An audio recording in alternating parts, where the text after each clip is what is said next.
The heiress of firearms, Sarah Lockwood Pardee was born in 1839 in New Haven, Connecticut.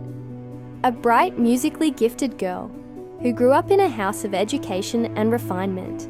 Her father, a skilled carpenter, ensured all his children were well schooled, and Sarah proved exceptional. She learned Latin, French, and Italian, mastered the piano, and was said to have a voice that could fill an opera hall.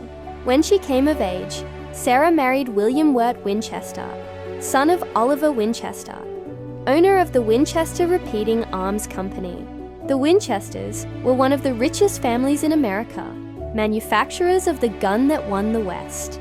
Sarah entered a world of gilded privilege, surrounded by inventions, industry, and vast wealth. Yet her union carried a shadow. While the Winchester rifle was a marvel of engineering, it was also an instrument of death. In the years following the Civil War, the family fortune multiplied as the nation bled. Sarah enjoyed art, society, and travel. But behind every luxury was the sound of gunfire echoing across expanding frontiers.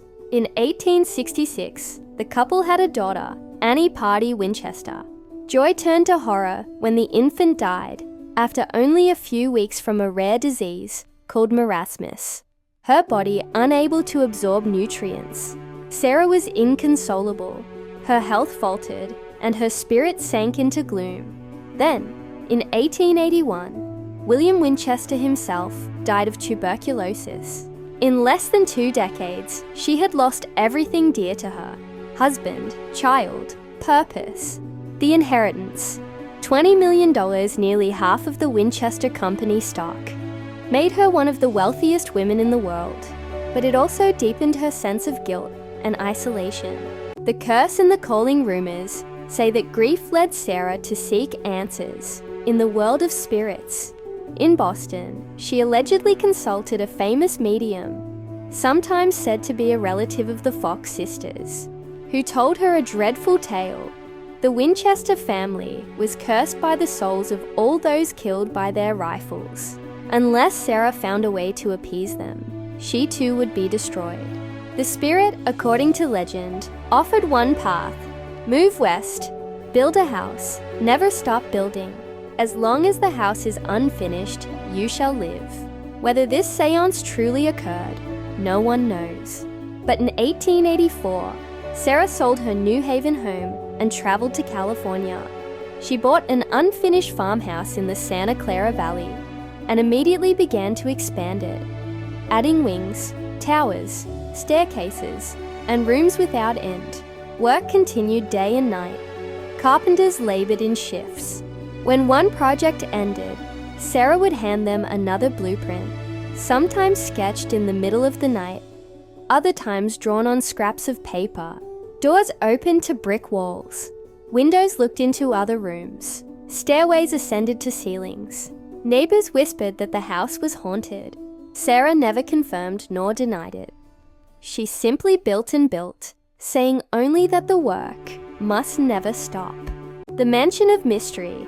By 1900, the simple farmhouse had become a sprawling labyrinth, 4 stories high, 160 rooms, 2,000 doors, and more than 10,000 windows. Chimneys rose at strange angles. Trapdoors led nowhere. Stained glass windows bore cryptic symbols like spiderwebs and suns, motifs believed to ward off evil or confuse spirits. Sarah lived a private life, surrounded by servants but rarely seen. She dressed in morning black every day, her face veiled. She attended no parties, granted no interviews. Every morning, she met with the foreman to direct construction. Every night, she consulted mysterious notes. Visitors sometimes spoke of strange happenings, footsteps in empty halls, cold drafts through sealed rooms, the distant sound of hammering. Even when the workers had gone, Sarah installed secret passageways so she could move unseen, believing that ghosts followed her and must be outwitted. Yet her eccentricity hid genuine genius. She was fascinated by architecture and innovation.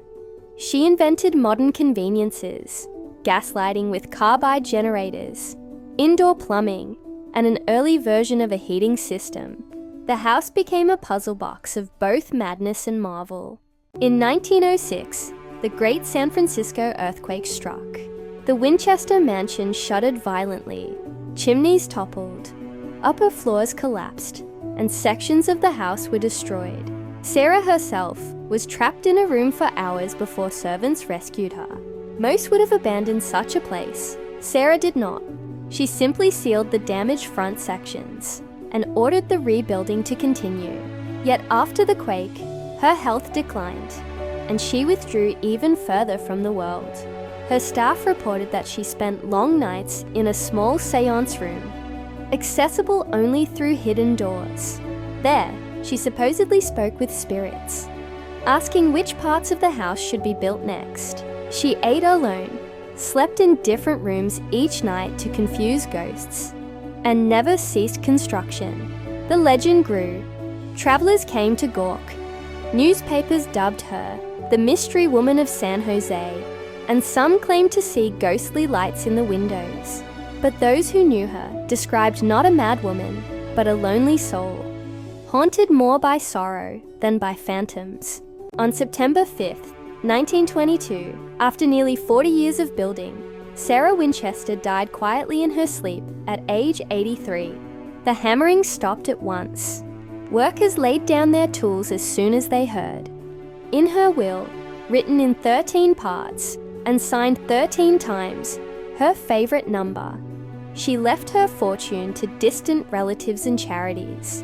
But the house, worthless as real estate, yet priceless as legend, was sold and eventually opened to the public.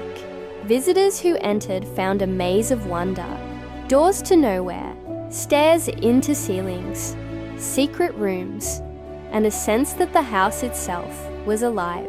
Some swore they felt her presence, still drifting through the halls she had built to outwit fate.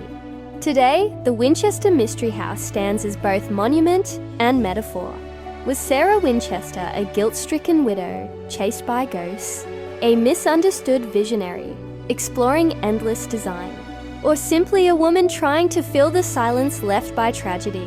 Whatever the truth, her mansion endures, a labyrinth of sorrow and genius, echoing with the faint sound of hammers that, perhaps, never truly stopped.